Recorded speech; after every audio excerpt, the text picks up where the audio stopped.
Guadalcanal, August 21st, 1942, 3:17 a.m. The jungle is black, not dark, black. The kind of black that swallows everything, turns sound into direction, turns a man's heartbeat into a tactical liability. Corporal James Aldrich Perkins, 23 years old, from Macon, Georgia, has been lying in the same mud hole for 4 hours.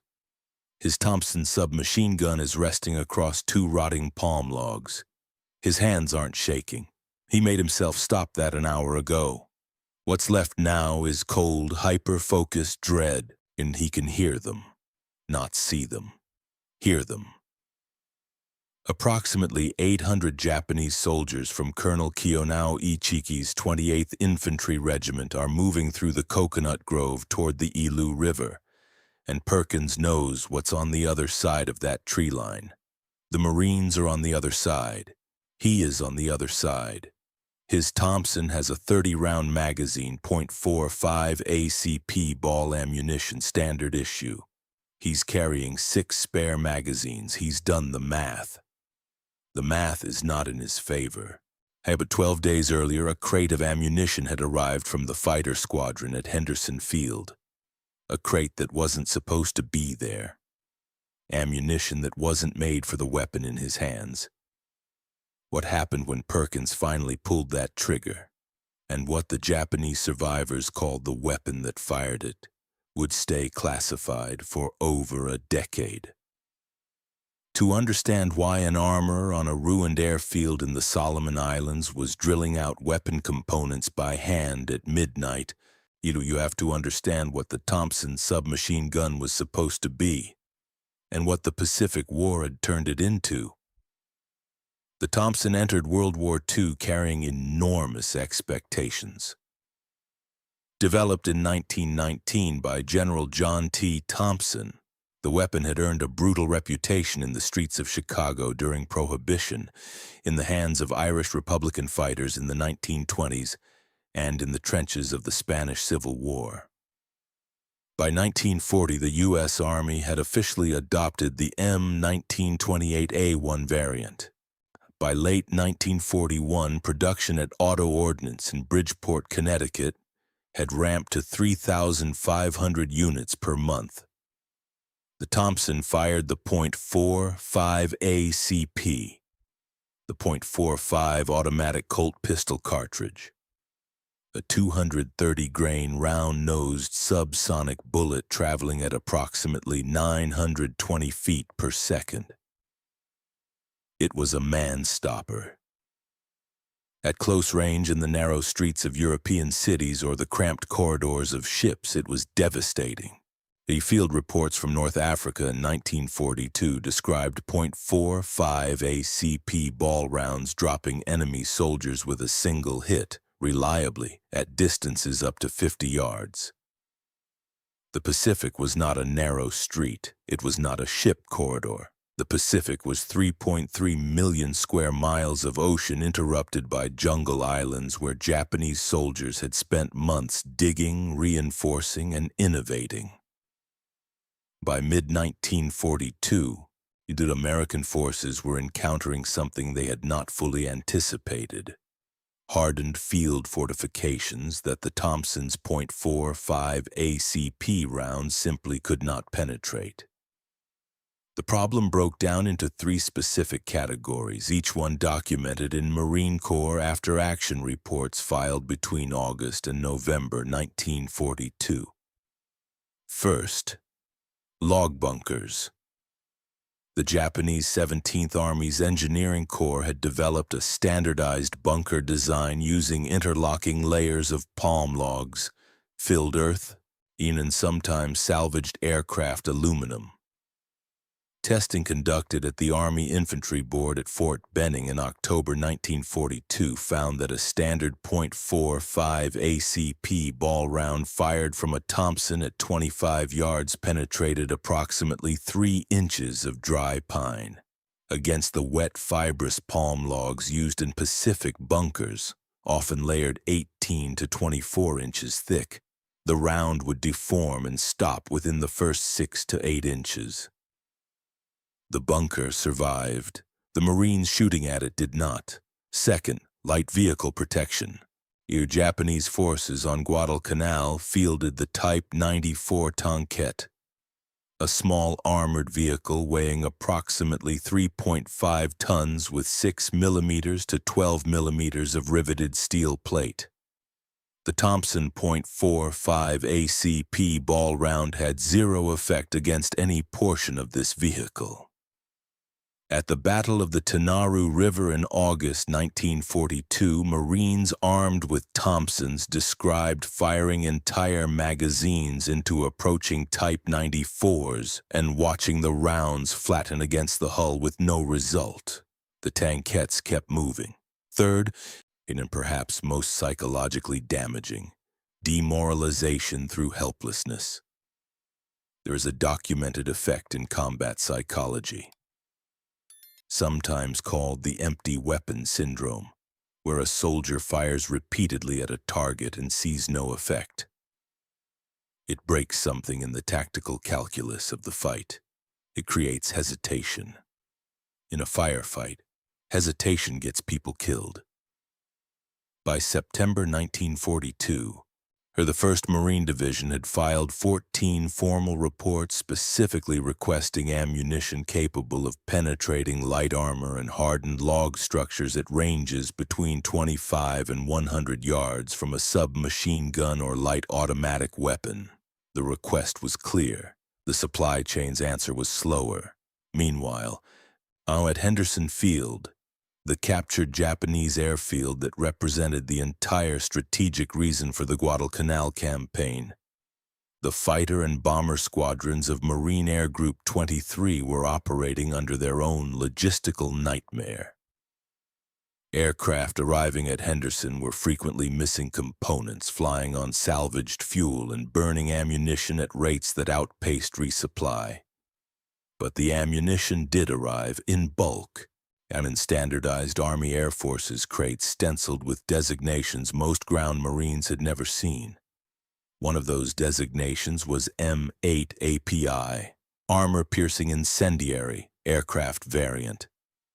The M8 API round had been developed for the .30-06 Springfield cartridge and was standard issue for the AN/M2 aircraft machine gun. The same weapon installed in the wings of the F-4F Wildcat fighters defending Henderson Field. The round used a steel-capped, hardened core projectile wrapped in a lead jacket with an incendiary compound seated just behind the tip. Upon impact with hardened steel at high velocity, it would first punch through, then ignite. It was a masterpiece of aircraft armament engineering. It was absolutely, completely incompatible with the Thompson submachine gun. The Thompson fired .45 ACP. The M8 API round was .30-06. Different caliber, different case length, different pressure curve, different everything. And any armorer could tell you in 5 seconds that you could not chamber a .30-06 round in a Thompson. But there was something else in those aircraft supply crates, something that some historians have overlooked because it existed in a very narrow window of Army Air Forces procurement. And that something had the same cartridge dimensions as the .45 ACP. That something was the XM23.45 API, an experimental armor-piercing incendiary round in .45 ACP caliber. It developed by Frankfurt Arsenal in 1941 for potential use in a proposed aircraft door gun program. The program had been canceled before the war started. But 14,000 rounds of XM23 had already been manufactured and crated. 14,000 rounds that, through a cataloging error, had been routed into Air Force's supply channels rather than ordnance. 14,000 rounds that arrived on Guadalcanal in 3 separate crates, mixed among aircraft gun components in September 1942, when Gunnery Sergeant Carl Houser, 34 years old, 12-year Marine veteran and the most mechanically inventive man in the 1st Battalion, 7th Marines, cracked open the first crate and read the designation. Stencil. He stopped. He read it again. Then he picked up a single round, held it next to a .45 ACP ball cartridge from his own belt, and his mouth went into a thin, careful line. They were the same size, and if you want to find out what happened when those rounds went into Thompsons for the first time, and why the Japanese infantry who survived the night started calling American gunners by a name that meant something close to demon who burns through walls, make sure you're subscribed and hit the notification bell. We cover stories like this every week, and this one only gets stranger. Now, back to Guadalcanal. Back to Gunnery Sergeant Houser. The XM23.45 API round was, dimensionally, almost identical to the standard .45 ACP M1911 ball round that Thompson's and the 1911 pistol had been chambering since 1911. Overall length, 1.275 inches, case diameter, 0.480 inches. Rim diameter, 0.480 inches. It could theoretically feed from a Thompson magazine and chamber in a Thompson barrel without any modification at all. The word theoretically is doing a lot of work in that sentence. In practical terms, there were 3 problems. The first was pressure. As the XM23 was loaded to a slightly higher pressure curve than standard .45 ACP ball, approximately 21,000 psi versus the standard 18,800 psi, because it needed to push a heavier, harder projectile down the barrel at sufficient velocity to activate the incendiary compound on impact. At standard Thompson barrel pressures it would fire, but overextended firing, the increased pressure would accelerate wear on the Thompson's bolt and recoil components. Houser knew this. He documented it in a handwritten note he attached to his initial test report, filed September 14, 1942. Estimated service degradation, 40% reduction in barrel service life. Bolt face peening begins at approximately 200 rounds sustained fire. Acceptable under current operational conditions. The second problem was the incendiary compound itself. The XM23 used a compressed mixture of zirconium and barium nitrate seated in a cavity just behind the steel penetrator tip, and this compound was designed to ignite upon the kinetic shock of impact against hardened surfaces, specifically aircraft-grade aluminum and light steel.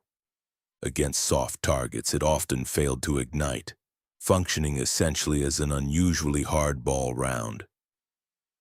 Against logs, compressed earth, and light vehicle plating, it ignited reliably, producing a burst of white gold flame approximately the size of a man's fist, burning at 2,800 degrees Fahrenheit for roughly 1.2 seconds.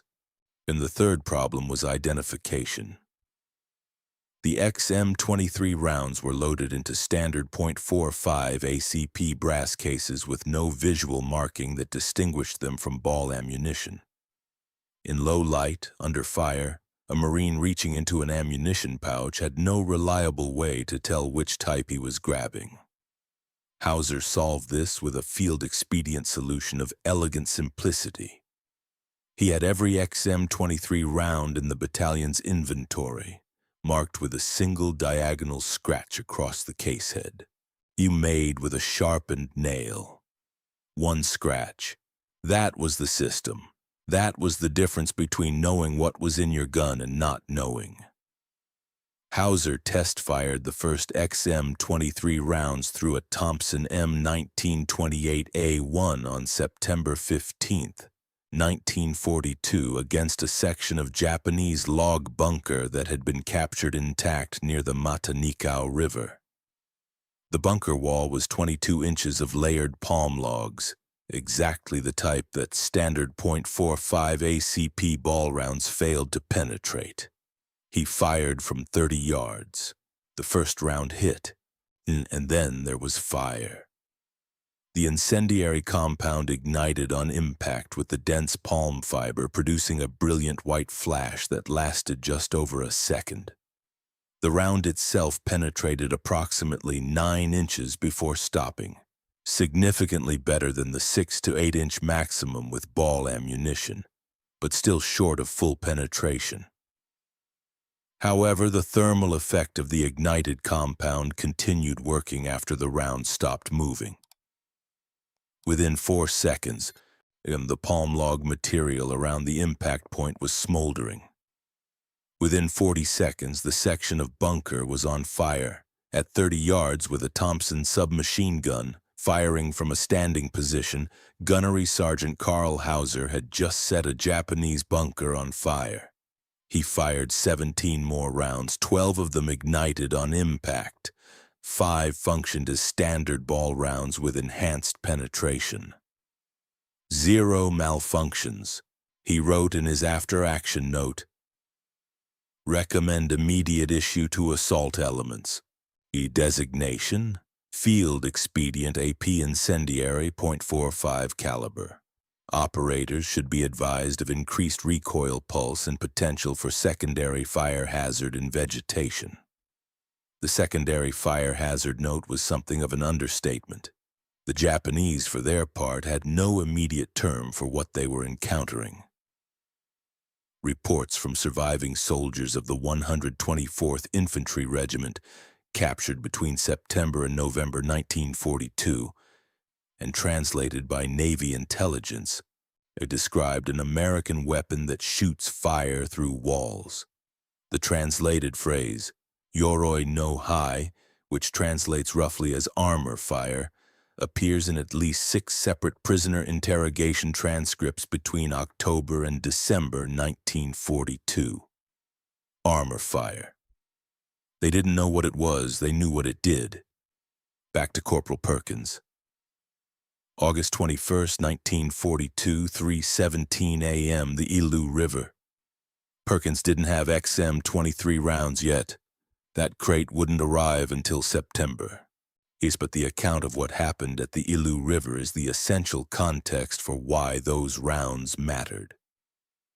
Because the night of August 21st was, for the Marines of the 1st Battalion, 1st Marines, a demonstration in miniature of everything that was wrong with the Thompson's standard ammunition.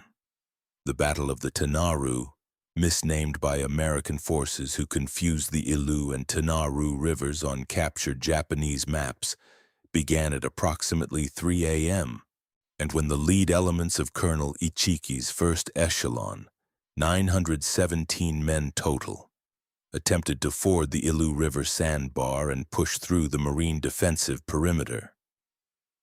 They did not know that Lieutenant Colonel Edwin Pollock had prepositioned 2 M1919 A4 water-cooled machine guns on fixed lines covering the sandbar, backed by a company-strength defensive perimeter with interlocking fields of fire. And what they also did not know was that approximately 200 of Ichiki's soldiers were equipped with light infantry shields, essentially curved pieces of 4mm boiler steel worn across the chest, and would be leading the assault wave. Perkins could see this from his position. Through the dim light of a quarter moon, he watched the first wave come across the sandbar, saw the way the light hit the curved steel panels on their chests, and understood in a visceral, immediate way that his Thompson was not the right tool for this situation. He fired anyway. His weapon cycled at approximately 600 rounds per minute. He fired 4 30-round magazines in the first 3 minutes, 120 rounds. He hit multiple targets. Some went down, some didn't. The ones wearing the steel panels kept moving until the M1919 machine guns found them, and even then, it took the larger .30-06 ball rounds from the Brownings to stop them consistently. By 5 a.m., the assault had been broken. Ichiki's regiment lost approximately 800 of its 917 men in the attack, and the subsequent Marine flanking operation that cornered the survivors in a coconut grove. It was a complete, catastrophic Japanese defeat. Ichiki burned his regimental colors and died by his own hand. The Marine Corps lost 34 men. It was a victory. But Perkins had used 240 rounds of .45 ACP ball, and he knew, every Marine who'd been on the line knew, that the outcome would have been different if Ichiki's men had brought more armor, more shields, more of the light-type 94 tankettes that Japanese doctrine prescribed for exactly this kind of infantry assault. He filed no formal report. He was a corporal. Corporals didn't file formal reports, but he talked to Gunnery Sergeant Houser, and Houser listened. On the first confirmed combat use of the XM-23 rounds in Thompson submachine guns took place on October 9, 1942, at 0610 hours, during the Third Battle of the Matanikau River. The assault was led by the 2nd Battalion, 7th Marines, pushing west from the Matanikau River toward a ridge complex the Marines had designated Point Cruz. Japanese defenders from the 4th Infantry Regiment had fortified the ridge with 11 log bunkers, each built to the standard Pacific defensive pattern. Palm logs, packed earth, 4 feet wide, 2.5 feet of overhead cover. Intelligence estimated approximately 180 defenders, reinforced by at least 2 Type 94 tankettes positioned on the reverse slope as mobile fire support. Houser had issued XM-23 rounds to the 12-man assault section leading the battalion's attack. Each man carried 1 magazine, 30 rounds, of XM-23 clearly marked with the diagonal scratch. They were briefed to expend XM-23 on bunkers and armor only, to switch to ball for personnel, and to maintain awareness of the fire hazard in dry vegetation. Private First Class Theodore Dutch Kaminsky, 21 from Milwaukee, was the first man in the assault section to engage. At 0612, his section reached the forward slope of the ridge at approximately 45 yards from the nearest bunker. He put 4 XM-23 rounds into the bunker aperture, and the log wall immediately left of it. All 4 ignited. The bunker was on fire in under a minute, and the 2 defenders inside, documented in post-battle Japanese records captured in November 1942, either died in the fire or fled through the rear aperture into the fire of the Marines following the assault section. Neither man was recovered. Kaminsky's section hit the remaining 10 bunkers in the next 22 minutes. 7 caught fire within the first 4 rounds. 3 required repeated fire to ignite, later determined to be the bunkers with higher moisture content in their log construction. The 2 Type 94 tankettes moved to engage the assault section at 0628. PFC Kaminsky fired 8 XM-23 rounds at the lead vehicle, aiming at the driver's vision port and the intake vent on the vehicle's right flank.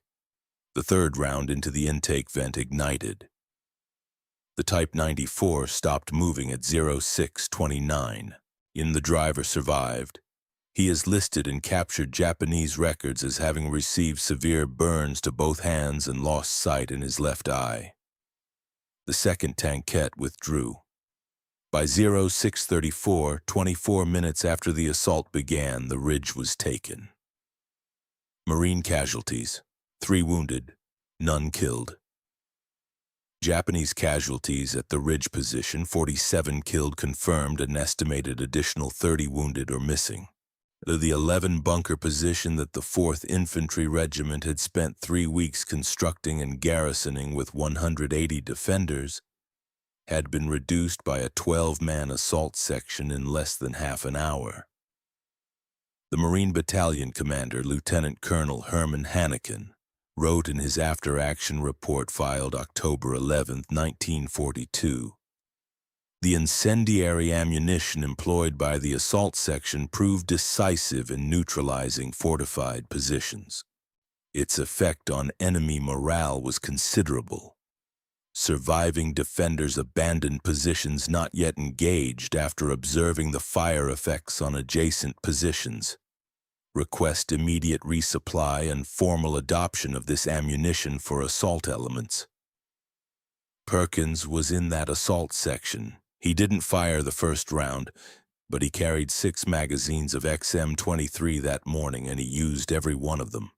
And he later told a field correspondent, in an interview whose transcript was classified until 1958, that the thing he remembered most was the sound, not the explosion, not the screaming. The sound of the logs catching fire, a deep, rapid crackling like someone tearing canvas very quickly over and over again. "I knew right then," Perkins said, "that we'd found what we needed. I knew it wasn't going to be so impossible anymore." The problem was the math. 14,000 rounds of XM23 had arrived in Guadalcanal's supply chain. That sounds like a large number. In the context of Pacific combat operations in late 1942, it was approximately 3 weeks of ammunition for a single battalion-level assault section operating at combat tempo. Houser understood the scarcity problem immediately. His second communication up the supply chain, filed October 12, 1942, 2 days after Point Cruz, was a formal request for production information on the XM23 round, routed through the 1st Marine Division supply officer to the Marine Corps Supply Depot at Banneker. The response, received November 1, 1942, was not encouraging. The XM23 was an experimental round from a canceled program. Frankfurt Arsenal had produced exactly 14,220 rounds total. There was no production line, there were no procurement contracts, and there was no approved designation in the Army's standard ammunition catalog. Officially, the XM23 round did not exist as a service weapon. It was a development artifact, crated and routed into storage channels by administrative error. Getting more made required bureaucratic action that would take months. Houser had 4 weeks. What followed was a period of field improvisation that military historians have largely overlooked because it happened at the intersection of 3 different service branches' supply chains, involved a non-standard ammunition type that was technically unauthorized, and was conducted entirely without official orders or documentation. Houser contacted the ordnance officer at Henderson Field, Captain Marcus Webb, and explained the situation. Webb, who had been dealing with his own cross-service ammunition headaches for 2 months, understood the problem. He pulled the technical data sheets for the XM23 from his files and sat down with Houser to work through what would actually be required to produce more rounds in the field. The answer was, it couldn't be done. Not exactly. The XM23's incendiary compound required manufacturing tolerances that weren't achievable without Frankfurt Arsenal's specialized loading equipment, but something close to it could be done. What Houser and Webb developed over 4 days in mid-October 1942 was a field-loaded .45 ACP round using a modified incendiary tip sourced from 20mm aircraft cannon shells, press-fit into a standard .45 ACP case using a hand-operated reloading press removed from a Henderson Field armory. The projectile was heavier than standard, 242 grains versus the standard 230, and its incendiary compound was simpler and less reliable than the XM23's zirconium mix. Testing showed ignition on impact approximately 65% of the time, versus the XM23's 85% rate. They designated it informally the FIGR, Field Incendiary Ground Round. Marines called it the FIG round. The name stuck. Between October 19th and November 30th, 1942, Webb's Ordnance Section at Henderson Field produced approximately 8,400 FIG rounds, loaded in batches of 500 during night shifts when the airfield's power supply was available. Each round took approximately 90 seconds to assemble, and the work was done by 3 Marines working in 4-hour shifts, by flashlight, in a revetment dug into the airfield perimeter. Distribution was limited to assault elements of the 1st and 7th Marines. Each assault fire team received 1 magazine of FIG rounds, 30 rounds per operation. Field commanders were briefed verbally, never in writing. The Japanese 17th Army's intelligence section was piecing together a picture of the weapon from prisoner interrogation and battlefield observation. By November 1942, a tactical advisory had been circulated to Japanese infantry commanders on Guadalcanal warning of American infantry use of incendiary small arms fire capable of igniting defensive fortifications. The advisory recommended increasing overhead cover thickness to a minimum of 36 inches of packed earth and relocating bunker apertures to reduce direct fire exposure. The 36-inch recommendation was, effectively, in an acknowledgement that the FIG round had changed the tactical calculus of fortification construction. The Japanese were building bigger bunkers. Bigger bunkers took longer to build. Longer to build meant slower defensive consolidation. Slower defensive consolidation meant more opportunities for Marine assault operations. The FIG round was indirectly slowing down the Japanese defensive program across the entire island. By the time the Guadalcanal campaign ended on February 9, 1943, Houser's Ordnance Section had produced an estimated 11,200 FIG rounds total. 14 engagements were documented in after-action reports where FIG rounds were specifically credited with neutralizing fortified positions. Japanese prisoner interrogations conducted between November 1942 and January 1943 include at least 31 references to yoroi no hai, armor fire, as a weapon feared by infantry defending fixed positions. 31 separate prisoners are 31 separate accounts of the same fear. The science of why the FIG round and the XM23 worked, and why standard ball ammunition didn't, comes down to a concept that materials engineers call dynamic hardness interaction. A standard .45 ACP ball round is a lead core wrapped in a copper jacket. When it hits a dense material, palm wood, compressed earth, light steel, the lead core deforms. The round mushrooms. To the kinetic energy that was moving the bullet forward is converted into the energy of deformation, and that deformation is what stops the round. The material absorbs the impact by allowing the round to spread and slow. An armor-piercing round flips this equation. The XM23's projectile used a steel core, specifically a hardened steel penetrator approximately 0.75 inches long, seated ahead of the incendiary compound and enclosed in a lead jacket thin enough to minimize bore friction. And when this projectile hit dense material, the steel core didn't deform. The material deformed around the steel. The round kept moving. How far it kept moving depended on what it was moving through. Against dry palm logs, the material found in most Japanese bunkers on Guadalcanal. The XM23 penetrated an average of 9.2 inches in controlled testing. Against the thinner, harder material of a Type 94 Tanquette's 6mm hull plate at a range of 30 yards, a direct hit at the right angle achieved partial penetration in approximately 40% of shots fired. Not reliable enough for anti-armor use, reliable enough to ignite the tankette's fuel system through a ventilation opening. The incendiary compound was the force multiplier.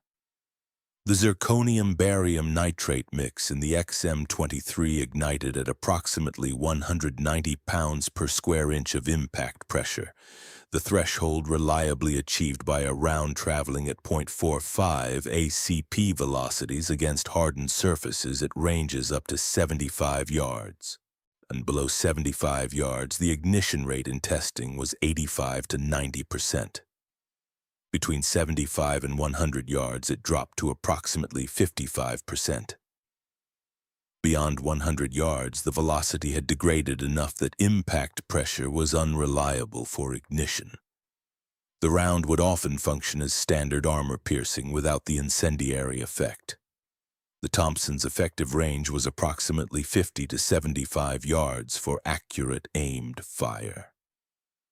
The XM23's reliable ignition range matched this almost exactly.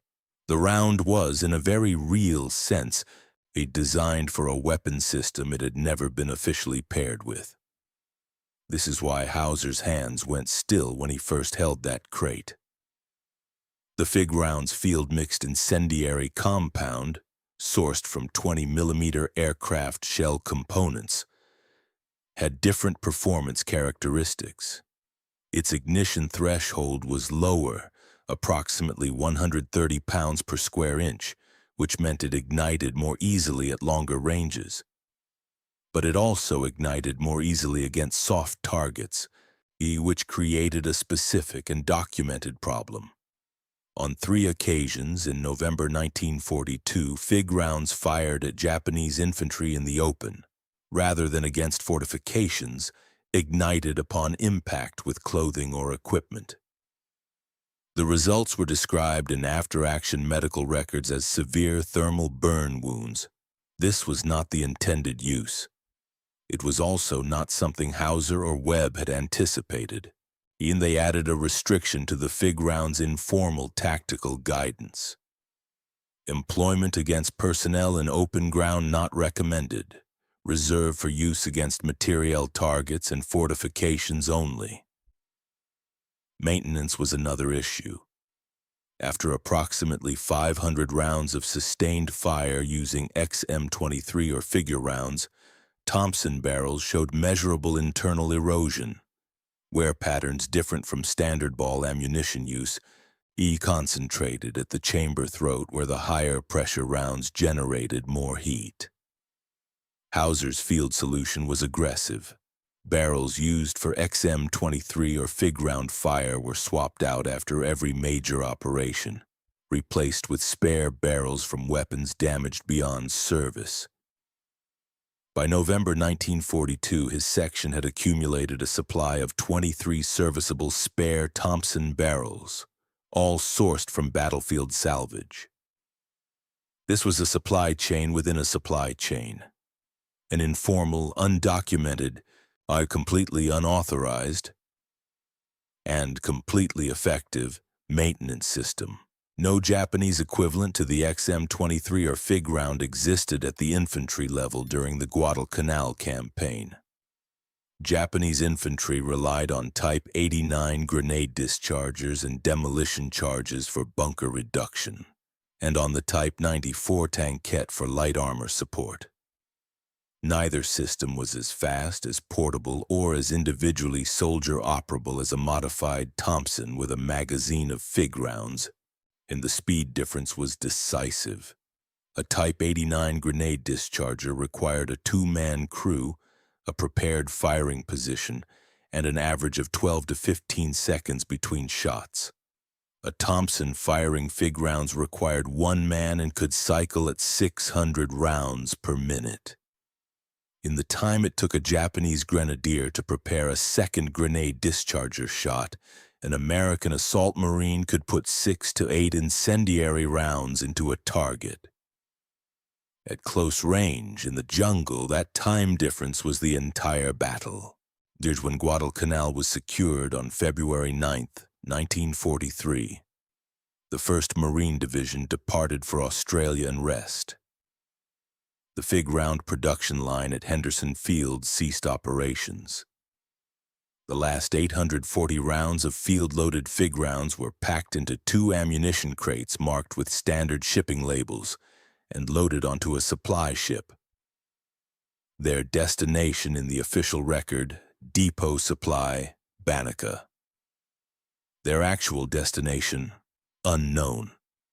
No verified record of those crates arriving at Banneker has been found, and the XM-23 project remained in a technical and administrative limbo for the duration of the war.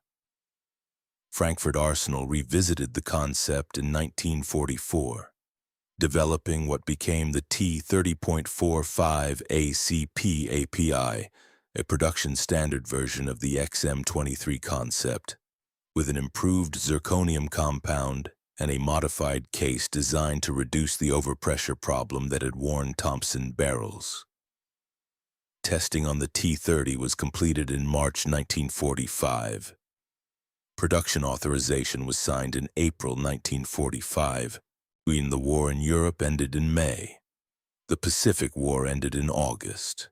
The T-30 never entered production.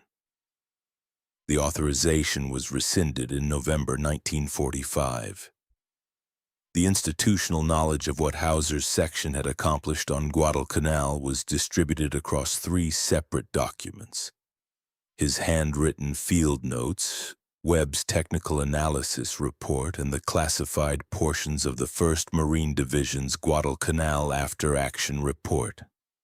The after-action report was partially declassified in 1955, and the technical sections related to non-standard ammunition were not declassified until 1968 in a batch of documents processed under the Federal Records Act. In 1968, when those pages finally became available, the incendiary ammunition section was found to have a half-page addendum that wasn't in any index. It was Houser's original note, the handwritten one, stapled to the back of a typed field report. The note was still readable. Recommend immediate issue to assault elements. In designation, field expedient a P incendiary, .45 caliber. What Houser had developed in the field under combat conditions presaged the development of modern specialty pistol caliber rounds by decades. Contemporary .45A, CP incendiary and armor piercing incendiary rounds, available in limited quantities for military and law enforcement use, trace their conceptual lineage directly to the problem he was solving on Guadalcanal. How do you give an infantryman an armor-defeating, fire-starting capability and a weapon he's already carrying? The answer in 1942 was improvised, undocumented, and officially unauthorized. The answer today is standardized, tested, and issued. But the question is the same. Gunnery Sergeant Carl Raymond Houser survived Guadalcanal, survived Peleliu in September 1944, where he was wounded in the left arm during the assault on Bloody Nose Ridge, and survived the end of the war, and he was discharged from the Marine Corps in December 1945 at the rank of Master Sergeant. He returned to his hometown of Spokane, Washington, and spent the next 30 years working as a machinist at a tool and die company. He never spoke publicly about his work on Guadalcanal. His daughter, Patricia Houser Kellerman, told a military historian in 2003 that her father occasionally mentioned some ammunition experiments during the war, but always changed the subject. He died in 1991, age 83. And Corporal James Aldrich Perkins rose to the rank of Staff Sergeant by the end of his service. He participated in the Cape Gloucester campaign in 1943 and was evacuated from combat in January 1944 with a severe malaria infection that permanently damaged his liver. He received a medical discharge in September 1944. He returned to Macon, Georgia, and worked for 40 years as a hardware store owner. A local newspaper profile from 1985 mentions that he collected World War II military surplus and could identify most service weapons by sound. The article does not mention Guadalcanal specifically. Perkins died in 1997, age 78. PFC Theodore Kaminsky, the man who put the first combat FIG rounds into Japanese bunkers at Point Cruz, was killed in action on November 4, 1942 during a Japanese counteroffensive near the Matanikau River. He was 21 years old. He is buried at the National Memorial Cemetery of the Pacific in Honolulu, Hawaii. His grave marker lists his unit, his rank, and his dates of service. It does not mention what he fired or what caught fire when he fired it. The Japanese soldiers who first reported yoroi no hai, armor fire, were prisoners who spent the remainder of the war in Allied internment camps. Most survived, and the cultural barriers and the conditions of their captivity meant that their accounts of fighting on Guadalcanal remained largely untranslated and unstudied for decades. The 31 interrogation transcripts that mention armor fire weren't fully cross-referenced and analyzed until a doctoral dissertation completed at the University of Hawaii in 2001. The dissertation was titled, Enemy Perspectives on American Small Arms Innovation Pacific Theater 1942 to 1945. It had 43 footnotes. 11 of them referenced Houser's original handwritten note. Carl Houser never filed a patent, never gave a speech, never wore his medals to events. He sat down with an ammunition crate in a South Pacific jungle, saw something nobody else had seen, and spent 4 weeks building a solution out of aircraft gun components and a hand-operated reloading press. And because of that, 12 Marines took a ridge in 24 minutes that was supposed to take a battalion a day. And if this story hit you the same way it hit me, if you think the men and women who find solutions when everyone else is just trying to survive deserve to be remembered, hit that like button. Subscribe if you haven't yet. Ring the bell so you don't miss the next one. And I want to hear from you in the comments. Did you have a family member who served in the Pacific? Did they ever mention something they saw over there that didn't quite make it into the history books? Because I guarantee, Houser wasn't the only one who improvised something that changed a battle. Every one of those stories deserves to be told. This has been a chapter of forgotten history that too few people know. Now you know it.